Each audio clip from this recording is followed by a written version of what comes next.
Is this a good time to get back into the hobby? Have things calmed down? It's like, how do we say? It's like it is and it isn't. Calm before the storm. I don't know. It's a weird one, Anarchy. Like some cards are just kind of untapped. Everyone at the moment, the general feel I get at the moment is that people are kind of nervous. And so there's a lot of people selling their own cards or selling their cards or selling their sealed stuff to get money for the 30th. I think the 30th is going to be it's going to be kind of cooked. You know, I was talking to somebody yesterday about the 30th. I was saying I've got a UPC pre-ordered, but I don't even know what I'm going to do with it. The thought of buying a UPC and spending $400 on it, Australian, just to get 29 packs where I know I'm going to get rinsed, and then the dedicated classic collection pack that will have 3 reprints of cards that I don't even like. Look, I'm giving you, this is like the full answer. I have to talk about this stuff to give you the proper answer. As I know you're not an investor, I know you're a collector, right? For the pretty pictures, but bear with me, right? Question is now a good time to get back into the hobby? Have things calmed down? And it's a weird one because it isn't and isn't. It just really depends where you're looking. You know, Dunois said it perfectly there. I'd say you just need to have your own methods of navigating the market, and you can interchange the word market with collector space or the hobby or whatever. When we say market, it's more of a general term to be like, what is the state of things right now? Where is it approachable? Is it accessible? Are things expensive? Can you find product on the shelf? It's kind of like an overarching term. But with the 30th coming up, what I seem to be observing at the moment is a lot of people are selling their sealed collections or their slabs or their, you know, just raw cards, whatever, right?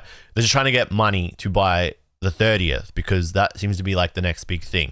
And I feel like there's multiple groups doing that. There are people that are doing that as like collectors. So they're trying to get money because they want to open and rip this set because they think it's really cool. And it is a really cool looking set. The card's set to be really cool. The Pikachu subset is awesome. 30th as a whole has a lot of things and cards in it that make it appealing to collectors. And by there being so many subsets between commons, uncommons, holos, art rares, the Pikachu subset, the reprint cards, the SIRs, or like the special illustration rares, right? There being so much means there's something kind of for everybody. So people are selling off to get money to buy packs to rip it and open and get the cards. And then you got the groups of people that are selling their sealed collections or whatever to get, I'll say capital, right? Or money so that they can buy 30th products to then invest in them and then make money off that in 1, 2, 3 years, or even, you know, the immediate release, because naturally there's gonna be one drop, it's gonna sell out, and then people will be selling to the people that have FOMO or missed out immediately when the set drops. So with that come well, I don't want to say 2, there probably will be more, but with that come multiple things to consider as somebody who's trying to get back into collecting and trying to figure out if now is a good time to get back into things. People selling stuff off means they are trying to liquidate. I'm going to use those terms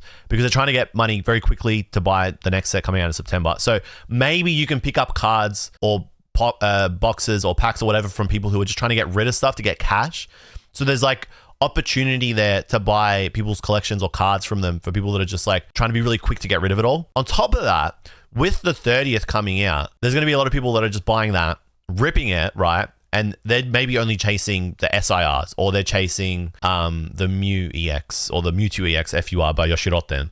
There's a new video up on YouTube. It's the latest video that kind of like breaks down literally everything in the 30th. You can watch that later if you want a bit of more of an understanding of what's coming in that set. But I think what will happen with that is there will be a lot of people that are just ripping the set and then not getting what they want, and then just trying to sell the rest of the singles from that set as quickly as they can. And because there's going to be so many people buying this and ripping it, chasing those cards, and there's probably going to be so much of it printed because this is Pokemon's big, like the big hurrah, right? For the end of the year, for the 30th celebration, naturally there's going to be a lot of it out there. If you are coming in purely to collect pretty pictures on cards, you will be able to get the singles from the 30th pretty easily, I would say. Beyond, you know, obviously the art rares are going to be easier to get than others. The special illustration rares are going to be much harder. And obviously the FURs and all that, yeah, they're going to be more expensive. But stuff like art rares shouldn't be too expensive because there's going to be so many people opening this set. And then that Pikachu subset, which I think is probably the coolest thing Pokemon have done in the last, since the art rares, basically. You know, a subset within the set that is cohesive, has some kind of vision, will fit nicely in a binder. It's a shame that it's 30 cards instead of 29 because then it would fit nicely over 3, but whatever. Point is, those Pikachu cards are very, very appealing as like a subset to collect, as something that you can pick up from the 30th celebration without feeling like you got to, you know, explode your wallet, because those Pikachu cards are in every single pack of celebration. So if you get any packs, you're always going to get the Pikachu cards, which is cool. And then people that are just chasing the other high-end, super rare stuff, whatever, that don't care about the Pikachu cards because they're essentially bulk at this point, are going to be offloading them. They're just going to be like, whatever, you can have them for like $1, which is exactly what happened with the 25th celebration set, that Pikachu full art or art rare by Arita that was extended was like a $1 card for ages, for a very long time. Now it's a little bit more expensive. That's because people kind of, tried to exploit the fact that it was so cheap, and it was a good card. We're probably going to end up being in a situation like that where those Pikachu cards just dirt cheap for like, I don't know, I want to say from September when it drops to maybe like, I don't know, February, like 6 months. And then as things dry up after that, those Pikachu cards might become a bit more expensive. So it'll be a bit harder to collect them if you wanted to. So very long-winded way of saying it is and it isn't a good time to get back in, because obviously, as we know, everything is really expensive right now. Everything is expensive right now. Much more expensive than it was in 23 or 24 when things were much cheaper. So from that angle, obviously it's not a great time to get back in, but there are still little pockets you can find.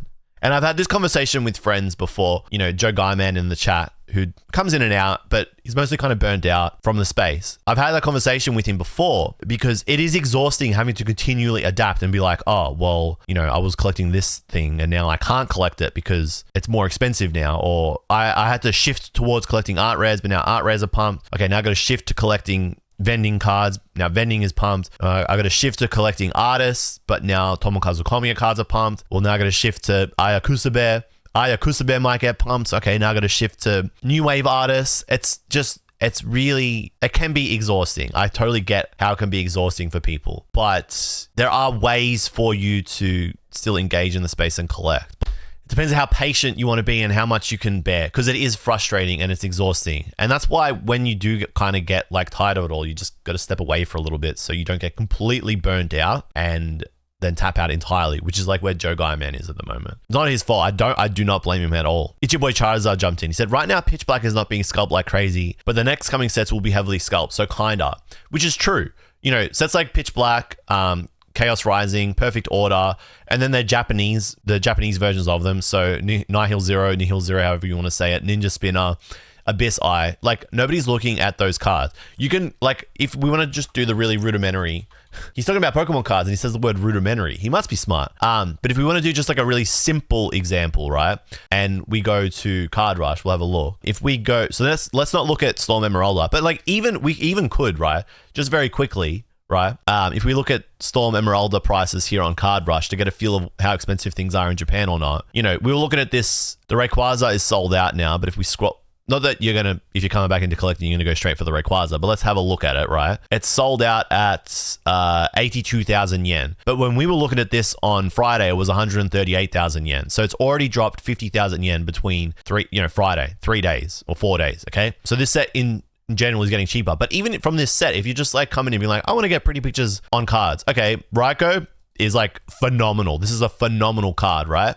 9,000 yen, and it's probably set to get cheaper. So if you were in the position where you wanted to spend $100 on a card and you want a really cool looking one, great place to start. But I wouldn't buy this now because we're going to look at the previous Japanese sets and I'll show you how much cheaper they've gotten over time. But that is more accessible than 82,000 yen, and that was 20,000 yen 3 days ago. But then zoom past stuff like that. This Zinnia is really nice, and it's what's that in USD? It's like $4 or $5. Then you look at other cards like the Altaria and the other rares in this set, like the Magmortar and the Electivire are really cool cards. I think this Azurill is probably one of the coolest cards from the set. So there are really nice cards, modern cards, that you can still pick up. So cards that are coming out now that you don't have, you can probably buy them and then, it's not going to kill you. Like that, it's a really good spot. But you get what I'm saying. If I go and look at something like M4, which is Ninja Spinner, and like these cards were really expensive on release, but they've come down in price like massively. What does yen convert to? Off the top of my head, I think like whatever you see in yen times it by 0.6. I don't know the exact rate right now. This Chinchino is like insane, and it's 4,000 yen. It's such a beautiful looking card. And this, the Mega Greninja is still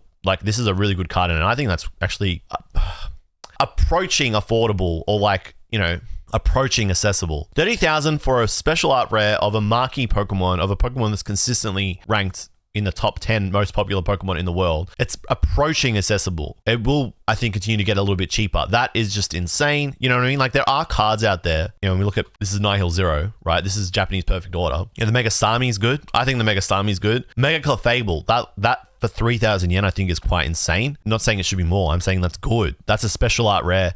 It's a chase. I think it's one of the chases from the set. It's less than the price of a booster box. A booster box retails 6,000 yen. I think resells probably like 8,000, 9,000 yen. So rather than buy a booster box for 6,000 yen, you could buy Mega Clefable, then you could buy, you know, Clefairy, and you could call it a day, or you could buy a Mega Clefable, and then you could buy any of the art rares from this set, you know, as they come down. I think the Raticate's really nice. Drapion's really good. That's good. The Dedenne is beautiful. Bang. You've already got a booster box worth of hits out of that. You don't have the bulk, but I think, you know, some people don't want. I think the bulk's good, but and we know we like that, but whatever. I'm not going to try and sell bulk, the idea of bulk to you guys. So yeah, there's like a little bit going on there. You know what I'm saying? Like it is and it isn't accessible.